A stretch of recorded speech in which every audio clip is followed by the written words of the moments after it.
Shalom shalom bwoko bw'Imana mwese ndabaramukize mu izina rya Yesu Kristo. Nizere yuko mwese mumeze neza. Sobora kuba nsize iyi video urwaye uri mu bibazo, ariko ukomeze kwizera uhoraho, ukomeze no gusenga, kuko Yesu Kristo ntabwo abana n'abantu batizera kandi ntabwo abana n'abantu badasenga. Rero nawe urwaye nukomeze wizere kandi ukomeze kuba hafi n'Imana. Nizera yuko Imana dusenga igiye kugukiza, igiye kugutabara mu bigeragezo urimo. Rero nkuko mubona ngarutse ku ijambo rya TV, mfise ijambo ry'Imana nze gusangira namwe muri ko muradukurikirana ku ijambo rya TV. Nongera kubashimira buri muntu wese adukurikirana kandi yabonye video yacu akayisharinga akayihereza n'abandi. Nukuri Imana ibahezagire cyane gose. Reka rero dusenge hanyuma twumve ico Imana igomba kuvugana natwe. Mana ndagushima kugira neza kwawe, urahambaye kandi uri gitangaza. Uri Imana uhoraho kandi uzokwa muri Imana ibihe byose. Nyemerera rero muri aka kanya ubane nanze, uzigame aho ngiye guhagarara imbere y'ubwoko bwawe. Ndakwinginze ngo ikiganza cyawe kibaye kuri jewe, uninde wa mugwani satani. Nkuko ngiye kugurura akanwa kanje, wewe abari wowe wivugana n'ubwoko bwawe uzabwize neza. Abariko baradukurikirana nabo kandi ubahezagire, ubarinde. Eka niri jambo rigiye kuvugirwa ngaha rize kugira ico ribamariye, uzabwize neza. Byose nkaba ndabigusabye nizeye mu izina ryawe ryera, amen. Shalom shalom kandi muraho, nizere yuko mwese mukomeye. Hama rero ijambo ry'uyu munsi tugiye kumva ni ijambo tugiye kubona mu gitabo ca Yeremiya igice ca 3 ku murongo wa 22 rivuga ngo umutwe waryo uravuga ngo uhoraho yinginga Abisirayeli ngo bihane. Bwana Yesu apoye sifa. Ngo uhoraho yinginga Isirayeli ngo yihane. Bwana Yesu apoye sifa. Uyu munsi iri jambo riri kuvuga ku Bisirayeli, ariko reka turizane kuri twebwe. Uhoraho ariko aratwinginga natwe twihane, tuve mu vyaha, tumukurikire, duhebe ivyo twagenderamo, duhebe izindi mana twasenga, ariko dukurikire uhoraho. Bwana Yesu apoye sifa. Rero reka dusome Yeremiya igice ca 3 ku murongo wa 22. Haravuga ngo garuka mw'abantu basubiye inyuma, nzoharira ugusubira inyuma kwanyu. Ehe tukugaruceho kuko ari wewe uhoraho Imana yacu. Bwana Yesu apoye sifa. Iri jambo riri kutubwira ngo garuka wewe wasubiye inyuma. Muntu w'Imana uri kurankurikirana ku ijambo rya TV, iri jambo riko rirabwira wewe, riko riraguhamagara kugira ngo ugaruke kuri Yesu Kristo. Ndazi uswa kwa waciye mu bigeragezo bitandukanye, ugaca mu ngorane zitandukanye, bigatuma uhagarika kugira nte gusenga, uhagarika kwizera Yesu Kristo. Ariko rero uyu munsi ndakuzana ijambo rikugarukana kugira ngo umugarukeho nkuko nawe ariko aragira nte, ariko araguhamagara. Rero usakuba wari umuntu wizera Imana, wasenga cyane, nukuri kabisa utasiba kwama uza gusenga buri wa Mungu, ariko haragera igihe ibyo byose urabihagarika. Muntu w'Imana rero ico no guhamagarira ngwino ugaruke kuri Yesu Kristo, kuko ariko arakubwira ngo wazaguharira ugusubira inyuma kwawe. Usaba kuba kandi wari umukozi w'Imana, wahora wigisha ijambo ry'Imana, ukarokora ubwoko bwinshi, ariko ugaca mu bigeragezo, satani akakwinzirira, satani akakugerageza, bigatuma uhagarika umurimo w'Imana. Nawe kandi ariko araguhamagara kugira ngo umugarukeho, wongere ugirene uyobore intama zawe, wongere ukora umurimo wiwe. Bwana Yesu apoye sifa. Rero iri jambo ry'Imana riko rivugana nawe, kandi usaba kwa kandi wari n'umuririmbyi, wahora uririmbira Imana, wari ufise impano nziza, ariko satani nawe kandi akakwinzirira, bigatuma ya mpano wari ufise uyihagarika. Bwana Yesu apoye sifa. Hari n'abandi bahagarika ivy'Imana, bahora arabasenze cyane gose, bakaza ngaho bakagira ibibazo, bakagwara, ariko bakaca batangura kugira kwihebura. Basenze Imana ati Imana turagusabye ugira udukize, ariko Imana ntiyabakiza. Rero nawe akavuga ati ko Imana itariko iradukiza byose turabivuyemo. Ariko ico no kugira coco, iyo ugwaye, iyo uri mu bibazo, Yesu Kristo ntuzaba wibura yuko yaguhevye, aba ariko araraba ugukomera kwawe, aba ariko araraba uko ubihagazemo. Ico ni kintu abantu bese bataramenya. Utegeza kubihagararamo neza. Ndazi uzaca mu bigeragezo bitandukanye, nanze ubwanze naciye mu bigeragezo bitandukanye, ariko Yesu Kristo yari karandaba ukuntu ndavyitwaramo, ukuntu ndabihagararamo. Ntibisigura ngo yari yampevye, eka namba. Hari n'abantu uzosanga banagwaye imyaka 10, imyaka 20, imyaka 30, ariko batarapfa. Bwana Yesu apewe sifa. Ariko abo bose nuko ikiganza ca Yesu Kristo kiri kuri bo. Ntibisigura yuko Yesu atambaraga afite zo kubakiza, yabakiza, ariko agomba kwizera kwabo araba uko kungana. Imana idufashe cyane gose. Rero iri jambo ririko riragira ante, ririko riraguhanura wewe wasubiye inyuma, mwene data, nugaruke kuri Yesu Kristo. Hazagera igihe Yesu Kristo ataguhamagara, hazagera igihe Yesu Kristo atakwinginga, ariko muri aka kanya ariko arakwinginga kugira ngo umugarukeho.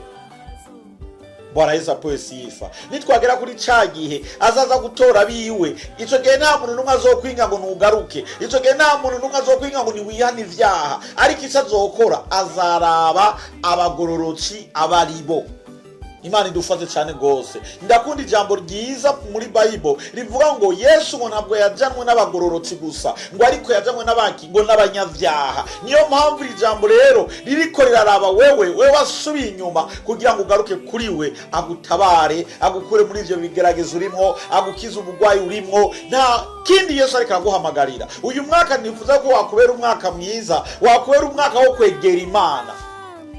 Imana idufashe cyane gose. Nta wundi yabidusoboza tutagizene tutari kumwe na Yesu Kristo. Abisirayeli baraheza baravuga ngo ngwehe tukugaruceho kuko ari wewe uhoraho Imana yacu. Ndagomba nawe iri jambo urivuge, mwami ndakugaruceho kuko ni uri Imana yanje. Ndagomba uvuga ati mwami guhera kuri iyi saha ndakugaruceho kuko uri umwami wanje, ndakugaruceho kuko kongera gukora umurimo wawe. Imana idufashe cyane gose. Ntabwo ari byiza uri umwana w'Imana ukagirane ugatangura kwitandukanya n'ivy'Imana, ugatangura kugendera mu bindi bintu bidahimbara Imana, ugatangura kuza gusenga ibigirwamana, ugatangura kuza guhiga ubutunzi butagira ico bumaze. Bwana Yesu apewe sifa. Iri jambo ryari ko ribyigwa Abisirayeli, ariko muri uyu mwanya ni twebwe turi mu ruhande rw'Abisirayeli. Abisirayeli uhora amaze kubakura muri Egiputa akabashikana muri ca gihugu yari yarabasezeraniye kirimwe amata n'ubuki, baciye batangura gukora ivyabo, bibagira ivy'Imana yabakoreye, bibagira aho Yesu Kristo yagize yabakuye, ingene yabakuye mu maboko ya Farao. Farao tagomba kubarekura, Farao ariko arabafata uko yigombeye, ariko agatuma n'umusavyi we Mose kugira ngo agende abakureyo. Muzi intambara yahabaye kugira ngo Farao arekure ubujya bwoko bw'Abisirayeli, ariko abahaye mu igihugu ciza kirimwe amata n'ubuki. Batangura gukora ivyaha, abandi batangura kumuvaho, bigira gusenga ibigirwamana, bagenda gukora ibintu bidahimbara, ivyaha biba vyinshi. Bituma uhoraho aca muri Yeremiya arababwira ati nimugarukeho ngo kandi ngo nzabaharira mu gusubira inyuma kwayo.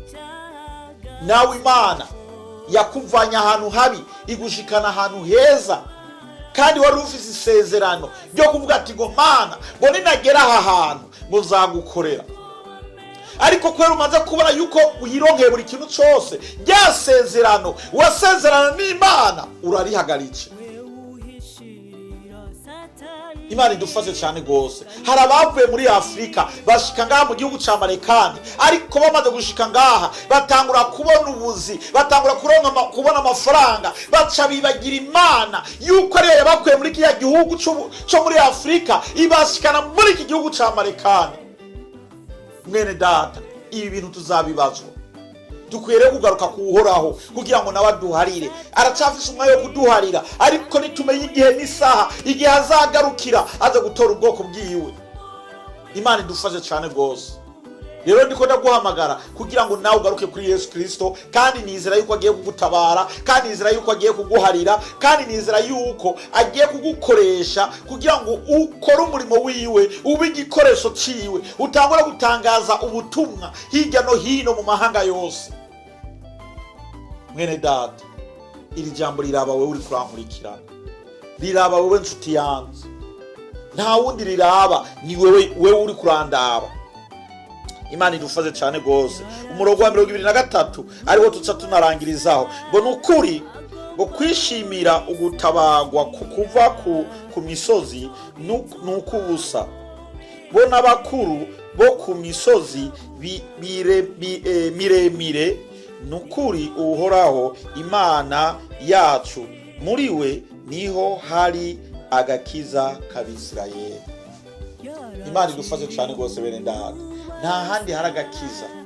Niwe abana n'Imana umenye ko uzawufasa agakiza k'Imana. Nta handi uzokwigera ubona agakiza utemeye kubana n'Imana. Nta handi uzokwigera ubona agakiza utemeye gukurikira inzira y'Uwiteka.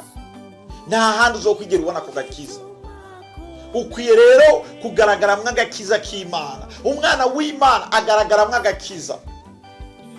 Kugendera mu vyaha, ndakubwiza ukuri, ubu uri kurabe urahendwa na wa mugwani Satani. Rero riduhereza inzira Satani, kuko iyo umaze kuvuga ngo ndahagaritse kongera gusenga, ndahagaritse kongera gukurikira Imana, ukaza gukurikira Satani, umenye yuko ngaho wazimiye. Uyu munsi rero niyo mpamvu ndiko ndaguhamagara kugira ngo ugaruke kuhoraho. Yesu aragukeneye mwene data, Yesu aragukeneye. Nuze kuri Yesu, ngo kandi ngo azaguharira gusubira inyuma kwawe. Iryo ryari ijambo ry'Imana nari ngo ngira ngo nsangire namwe. Rero ndagusabe nawe uryumvise, usore kurisangiza na mugenzi wawe. Uwuzi yuko yasubiye inyuma, umuruyikira iyi video kugira nange agaruke kuri Yesu. Amenye yuko Yesu Kristo akimukeneye. Yesu Kristo aracamugomba. Haleluya. Aracamukeneye. Yesu Kristo aradukunda cyane gose. Niyo mpamvu ariko aratubwira ngo tugaruke kuri we, ngo kandi gusubira inyuma kwacu wazaduharira. Murakoze cyane. Nizere yuko wumvise ijambo ry'Imana hari ico rigiye kuguhindura mu buzima bwawe. Nizere yuko ugiye kurigenderaho. Nizere yuko hari itandukano rigiye kuba guhera uko wari umeze mu mwaka uheze n'uyu mwaka wa 2024. Hari ihinduka rigiye kuzaba. Nizere yuko ugiye gusinga intambwe ya mbere kugira ngo ukurikire Yesu Kristo. Murakoze cyane rero. Imana ibahezagire, kandi Imana ikomeze kubaba hafi, kandi Imana ikomeze kubaha imbaraga zo kugira ngo mumugarukeho no kugira ngo mumukorere. Imana ibahezagire cyane gose. Bye bye.